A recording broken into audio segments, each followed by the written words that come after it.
with Tracey. Hi, I'm Tracey Millbrook. The purpose of this show is to address those dysfunctional issues that have impacted and plagued families from one generation to the next. That's right, those things that are so heinous, those things that people are less likely to talk about, those things that are just too embarrassing to tote around. They feel like a big cave, toting them around from one place to the next, like to the school or to the workhouse. Even on social outings, you feel like you're so big and that people know all the things that are around you and how you've been impacted. All of the shame, hurt, and defeat, that is not of God. This show, The Family with Tracey, will address those issues, expose those issues, and to throw out a lifeline of hope for you to let you know that you are not alone. Also to let you know this is not your destiny that God has for you. You may have been impacted, but you know something? God is the potter. He will start you all over again. He will dress you up. He will also cover you with his love in such a way that those scars will be used as badges of honor to let the enemy know you don't want to come this way again. Another thing too concerning the family with Tracey is that there would be different family members and different type of dysfunction highlighted, but also to let you know that in case you know someone who may be impacted, you shift them this way. You shift them to the Word of God. You take some responsibility. You may not have gone through anything for some of you guys, but you can receive some tools here to give someone some hope. And the last thing we want to do is to judge people. We make sure that if you know someone who may be going through something, who may have an embarrassing situation, you don't treat them like a hermit or they have some type of plague or disease. You encourage them. You love them. I'm holding you accountable. I'm holding you accountable, and I can, because I've gone through some things that were so terrible until I will never forget once giving my testimony openly in church once. And my aunt, she was in the audience. And she knew what had happened to me as a child, but she never came to rescue me. I was just a topic across their dinner table. So when she heard me give the testimony piece by piece, she actually cringed in her seat because it was some kind of a conviction there because, you know, really we are brothers and sisters keepers, you know. And so for you to know someone who's gone through something and you're not doing anything about it, you're just as guilty. So before we take this little break, I just want to encourage you to let you know that the family with Tracey means just that. God said, who are my family? Those who do the will of my Father. So we want you to be connected. So after this short break, we'll talk more.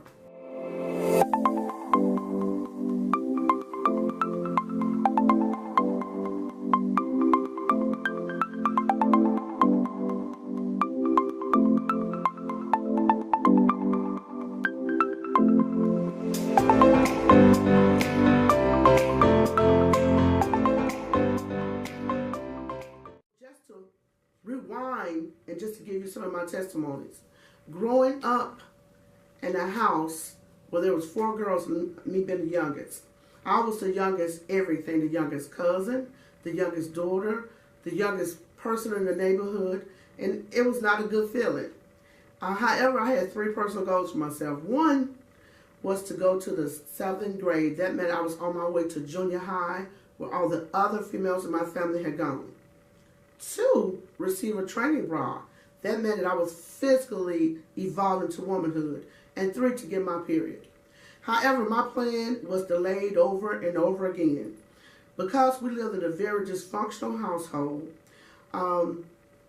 my sisters began to have babies and situations and in and out of jail and just all kinds of things in our household until it delayed me.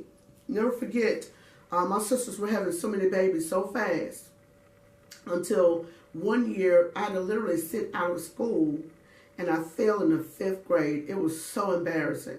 We lived in a very nice neighborhood. However, my mom couldn't afford it, so she had to work 3 jobs. And she had to move a stepdad in there who came with his own set of dysfunctional issues and his own set of dysfunctional children who had been broken before they got there. So we had mess on top of mess. I was so ashamed, dropping out, and even though we lived in a nice neighborhood, we looked impoverished because the poverty mentality followed us. So having to fail in the first grade, fifth grade was not fun. And so in addition to that, then the stepbrothers would come over the weekend, and because we were young and black and they were high yellow and all this and that, it was not fun to hear them call us nappy-headed black, me and my other sister. We didn't know we were beautiful, but we were told that. That was instilled in us. And what we didn't know is that while they were beating us down and tearing down our character, they were setting us up to abuse us. So after receiving the idea of me failing in the fifth grade, now we have this set of stepbrothers who are over just beating us down and dumbing us down. Then they have to come and live with us over the summer. And I did get a training bra. Let me say that. That's the second goal. What happened is that I never forget, people in my household would get drunk all the time. We had weekend specials. Never know who would be beat up or who check was stolen or what boyfriend would come over. All kinds of madness and mayhem. So one of the stepbrothers was gay because he had been abused by one of his biological brothers. And so I never forget, people were either drunk, intoxicated, or at work that morning when I woke up, losing my virginity to my stepbrother. Horrible situation. And it stunned me. It stunned me. No one was there for me to talk to. And even when people did surface, they went back to their normal routine of getting drunk and high. And it was just a horrible situation. I never forget wishing it in my mind to just go away. Just go away. Just let it not be so. And he would just still come over and everything. And what I did know is that my other sister, who was 14 months older than me, she had been impacted or was in a sexual relationship with his younger brother. She was older than me, but so with that being said, I'll never forget one morning my mom was lucid and she was sober. She was making a cup of coffee and she looked at me and she said, "Tracy." I said, "Ma'am." She said, "Are you pregnant?" I said, "I don't know." At the time, I was 13 years old. Had barely been having my cycle at the time. And I was just stunned. I just holding my breath to see what happened next. Things got quiet. The next thing I know, my second oldest sister would come and talk to me and ask me questions. And then finally, she took me on a field trip. She and I went to McDonald's. And from there, we went to a clinic. They never had conversation with me. I was just following along. We got to the clinic, and when we got there, the technician examined me. And that person had a conversation with my sister. Again, I'm not including the conversation. And I did hear the technician say this here, that she is too far gone. Didn't know what that meant.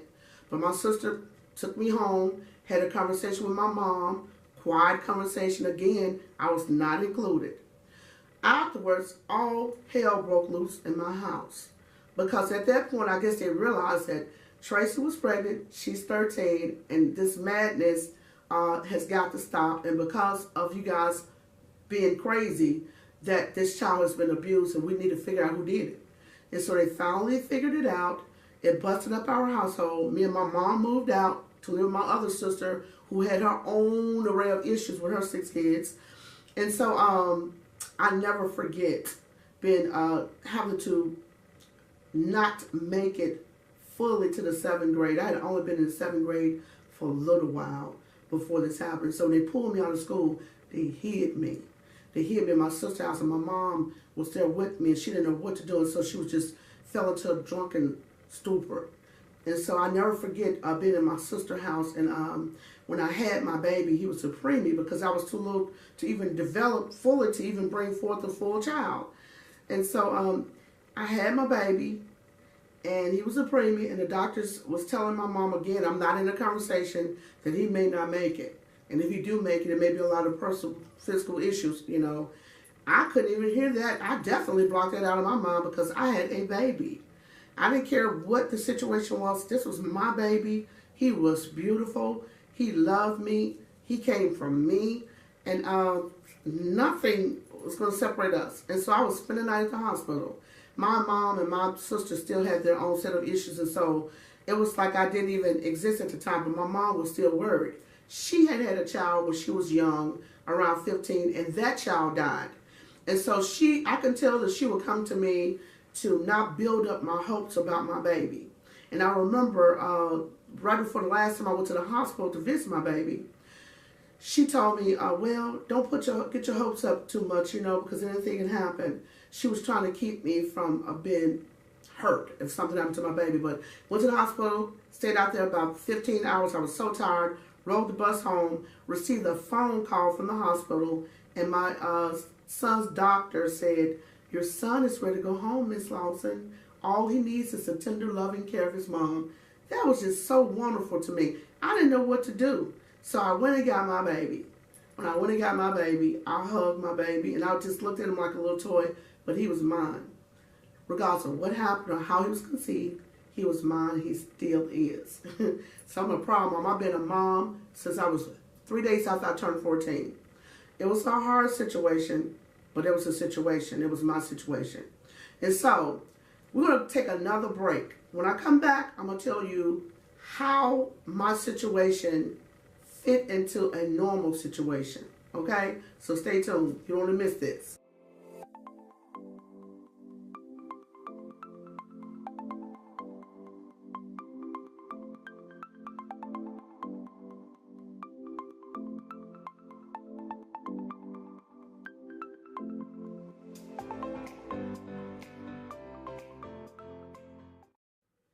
Welcome back. I told you before our break that I was going to tell you about how a 14-year-old baby fit into normal settings. Well, unfortunately, I can't. My life was anything but normal. And I'm going to tell you why. Some of you may already know if you've experienced being a teen mom. I was extremely young, and you know that your peers look at you crazy. And people make up rumors. And not only that, they become very creative. And so, because no one ever really believed the fact that my gay brother would have gotten me pregnant, because they just didn't believe that, well, I had to deal with that. Family members had rumors. And they pretty much really socially and physically left me and my baby for dead. My mom was struggling a whole lot. My sisters were still having their own extreme personal issues. They have to tell their own story. My story stood alone. And so with that being said, I couldn't return back to school. I had to drop out in the 8th grade. I barely finished the 7th grade. But my mom and stepdaddy, because at the time now we're back into the home, my mom and stepdaddy realized that no one was going to quit work to take care of my baby. The child care system was different then than what it is today. You would appreciate it today if you made a comparison. However, I had to opt out and drop out in the 8th grade, and it was very depressing. I'll tell you right now, when I'm watching my peers in my neighborhood that I grew up with doing things that normal teens do, watching them move from one grade level to the next, I had my baby. I was on the inside looking out. And in addition to that, a baby is a baby. He needed all the tender loving care of a mom and a dad. And he only had a 14-year-old mom. When I look at my child now, it blessed me on how good God is and how his mercy and his grace was sufficient for my son to survive a 14-year-old mom. I have been there from day one, and I will always be mom. So to move farther into my story, as I grew older, I accepted the fact that I would probably never go back to school in the 8th grade. So I tried to get a job. It didn't work. No transportation again, no child care. I tried to do normal things. Didn't fit in with my normal friends or guys who may have been my age, because I had never had a chance to really go fully through puberty. And so I never had a real boyfriend during that time. And then if a guy that may have liked me, of course, he's going to push back because she got a baby, and what happened with that situation? I had to live through all that. So I'm going to tell you, even though the devil meant it for bad, God meant it for good, because I learned to walk through humility through those years. See, there's nothing that has ever happened to me that I'm ever embarrassed about, because I have had to learn through the Word of God and through the love of God that it was at no fault of my own. But He loves me deep and wide and long and regardless of whatever. He is so loving that he can cover everything. The Word of God says that love can cover a multitude of sin. It can also heal where others have hurt. Oh, God is so good. And so to move further with my story, things were rocky. I didn't fit in a normal setting. Finally met this one guy who seemed to like me. I was very happy about that. He was from the military, a few years older than me. He knew about my situation. He accepted me and my son. And voila, we got married. It's very excited, very happy. But unfortunately, during the time, we had to move in with my mom together. And at that time, she had become such an alcoholic that my stepdad left. My sisters were doing their own thing. They had abandoned my mom. I was abandoned. And she lost the house. She lost the house we lived in for almost 20 years. And so with that being said, we had to be dispersed. In addition to that, this wonderful man that I thought that came in to save my life, what happened was he was wanted for a heinous crime. I dare not mention it because it's his story, his testimony, but he was away. He had to be locked up for more than 10 years. That was embarrassing.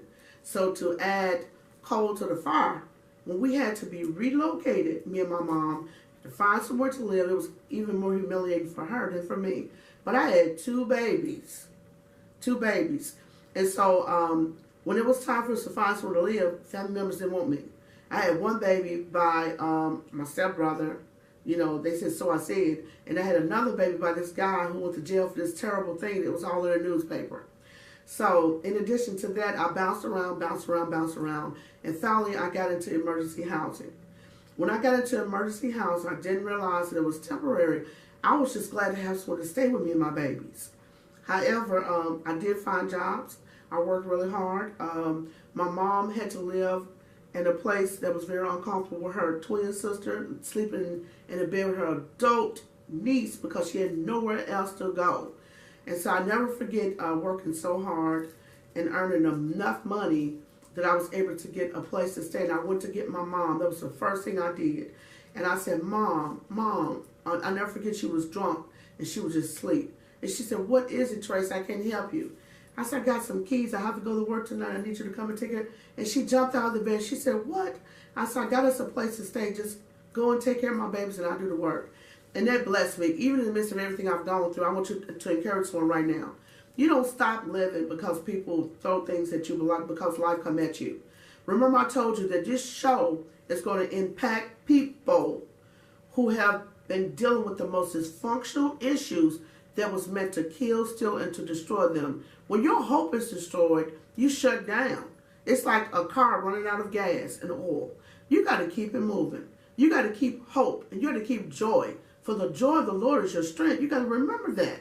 And so I'm happy as I reflect over my time of going through a net era that God still was able to throw hope, and I gleaned from it. And so my mom and I, we moved together, and she told me these words after a couple of months of us staying together. She said, my baby could work hard enough with her situations to get us a place to stay. I can at least stop drinking. My mom started her sobriety at that time. And so our relationship became new, a relationship that she and I had never had before. We're going to take another short break, and when I return, I'm going to tell you a little bit more about that.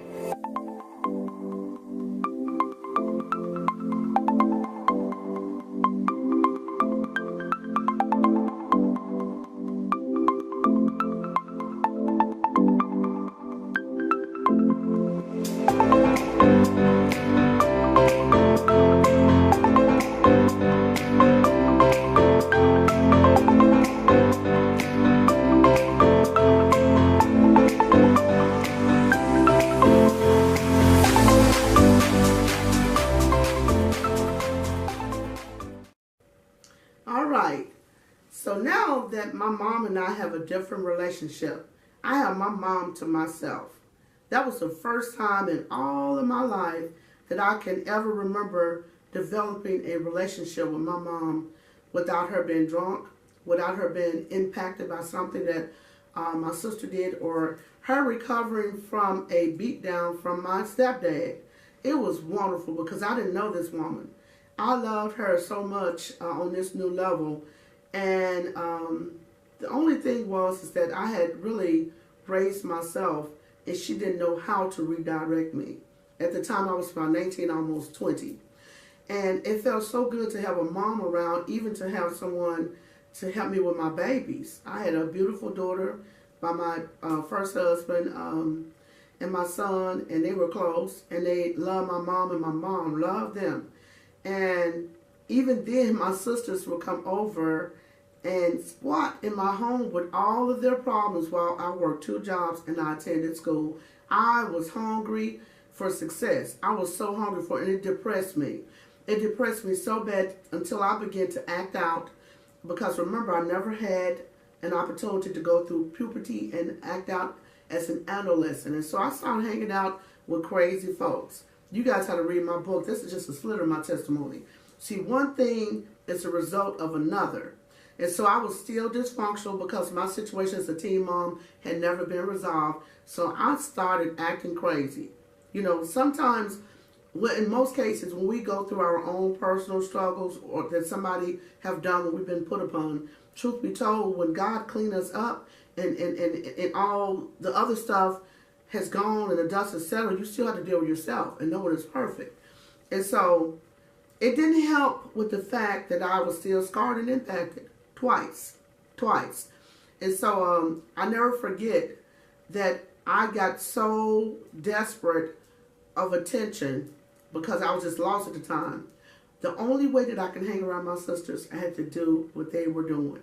And they were extreme drug addicts. I never forget one time going to my sister who's very close to me in age. And she was getting high.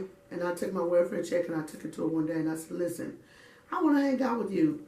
Let's buy some works or whatever. And she bought that crack cocaine pipe.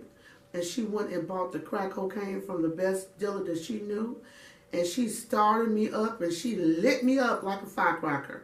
And I never would forget that very first time that I put my mouth on that pipe and she lit me up, that I was addicted instantly. When I tell you that Satan looked for broken vessels to fill, I was so broken until he filled me up instantly. I couldn't believe it, but God always have a ram in the bush, because I never would forget this here. My first hit, I never will forget. I've forgotten a lot of things by way of my drug addiction, but I won't forget this here. I prayed and I asked God, and I didn't know it was a prayer then, God, please don't let me be here more than 10 years. Well, I want you to know that God will honor prayers. He is so good and so just, because I was addicted one day shy of 10 years. I started getting high on New Year's Day, New Year's Eve, 10 years almost from that day. I was delivered and filled with the Holy Ghost. I will never forget.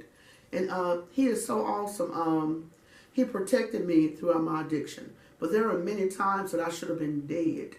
Many times, I've even had some incidents where I would go with my sisters to shoplift so we can support our habits. I would be the only one to go to jail, or because I didn't know how to shoplift. You find yourself in some situations that is not your forte. Even in sin and even in crime, that was not. I didn't even like getting high, but I was addicted. I became addicted instantly, and it was a miserable time. It was a dark age for me.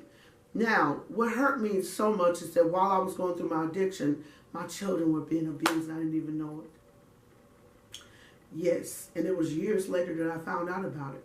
And it was then that I realized I had become my mother. And I never realized what she had gone through, the reason that she neglected us, and the reason she escaped with drugs. I had to remember I had 3 sisters who were older than me, and a stepdad. It's a whole lot of things that happened to her that I was even too young for her to even discuss, or probably for me to understand and process. And so, but at the same time, my mom had been clean for a few years now. At the age of 21, I started my drug addiction.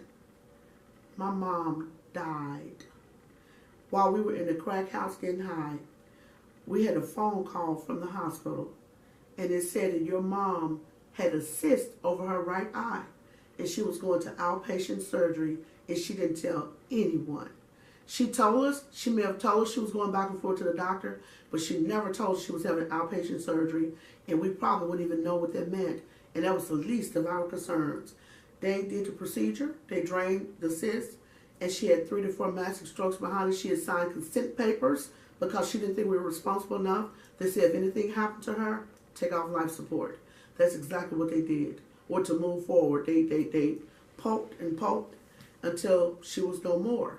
And I'm going to tell you, in my situation, it was getting deeper and deeper and darker. My mom was gone.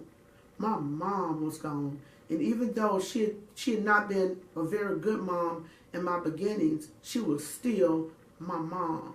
And my sisters were mean to me. And I don't think they meant to be mean to me. Life was mean to them. Life was extremely mean to them. And so they were mean to me. It took me years and years to understand that they were going through the dark valleys that I lived in right along with them. And there was no love in any of that. And so my mom was gone.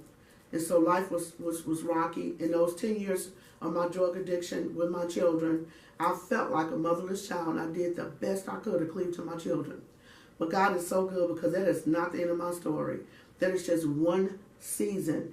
That is just one situation. But I want you all to know that God has His thing, that He was moving from one glory to the next. He was moving from 0 to 100. And if you don't know Him, He will give you an opportunity to know Him. Even though you may be in situations of sin, you may have been born in sin and shaped and formed in iniquity, but there's a God who's waiting on the other side for you. He will call you. As we wind down, I just want to encourage someone. I don't care what your situation is. Nothing is too hard for God. I don't care how embarrassing it may be. Do not be afraid of the faces of men. You understand? God would use anything to encourage you, anybody. You just have to glean from the hope of God and keep it moving. You cannot let those things that Satan throw at you to kill, steal, and destroy you to stop you from walking out your purpose-driven life. I have had an opportunity to accomplish many things because of God bringing me through. Matter of fact, the experiences that I have endured has made me strong enough to help bring some others out. So God send me in various places that other people are not qualified to go. And you know, I am honored. It is an honor even for me to sit here with you, the family with Tracey. I'm excited about this here. We're going to talk about more dysfunctional issues. I want you to return for the next show. So thanks again for joining the family with Tracey. See you next time.